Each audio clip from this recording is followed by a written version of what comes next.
অনতিবিলম্বে হেফাজতের সমাবেশে যারা হামলা করেছিল পুলিশ এবং দলীয় গুন্ডা বাহিনী, তাদেরকে চিহ্নিত করে তাদেরকে বিচারের মুখোমুখি করতে হবে। 2013 সালের 5ই মে শাপলা চত্বরে এদেশের বরণীয়, স্মরণীয়, সম্মানিত আলেম সমাজ, যারা কোনো রাজনৈতিক দলের সদস্য ছিলেন না, অরাজনৈতিক একটি প্রতিষ্ঠান হেফাজতে ইসলামের ডাকে একটি মহাসমাবেশের আয়োজন করা হয়েছিল। সেই মহাসমাবেশে যাতে আসতে না পারে, জায়গায় জায়গায় বাধা সৃষ্টি করার পরও তারা ব্যর্থ হওয়ার পর ঢাকার প্রবেশদ্বারে ব্যাপক আইন শৃঙ্খলা বাহিনী মোতায়েনের নামে সন্ত্রাসের রাজত্ব কায়েম করেছিল। সব কিছুকে উপেক্ষা করে সেদিন আলেম সমাজ যখন হেফাজতের ডাকে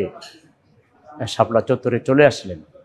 এবং সারাদিন তাদের উপরে নগ্ন হামলা করা হলো, তাদেরকে আহত করা হলো, শহীদ করা হলো। তাদেরকে যখন সারাদিন লড়াইয়ের পর তারা যখন সন্ধ্যাবেলা একটু ক্লান্ত হয়ে এসেছিলেন, তখন রাতের আধারে বাতি নিভিয়ে দিয়ে সেখানে আইন শৃঙ্খলা বাহিনীর কতিপয় সদস্যের তাদের সেই দম্ভুক্তি এবং বাড়াবাড়ির কারণে এবং তৎকালীন যিনি প্রধানমন্ত্রী ছিলেন সেই স্বৈর শাসক শেখ হাসিনা, তার সরাসরি তত্ত্বাবধানে এবং নির্দেশে হেফাজতের হাজার হাজার আলেমকে নির্যাতন করা হয়, আহত করা হয়। এর মধ্যে থেকে কয়েকশো আলেম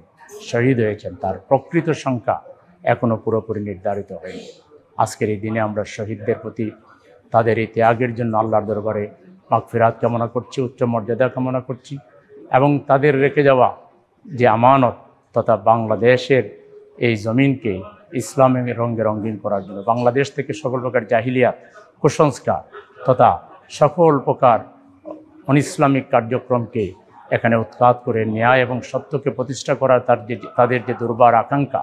সেই আকাঙ্ক্ষা বাস্তবায়নের জন্য আজকে আমরা দেশবাসী যারা রয়েছি,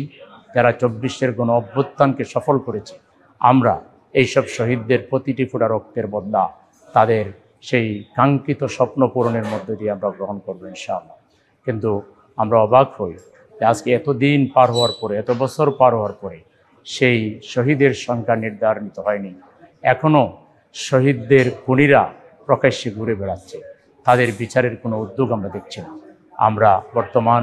এই ইন্টারিম সরকারের আহ্বান জানাবো, অনতিবিলম্বে হেফাজতের সমাবেশে যারা হামলা করেছিল পুলিশ এবং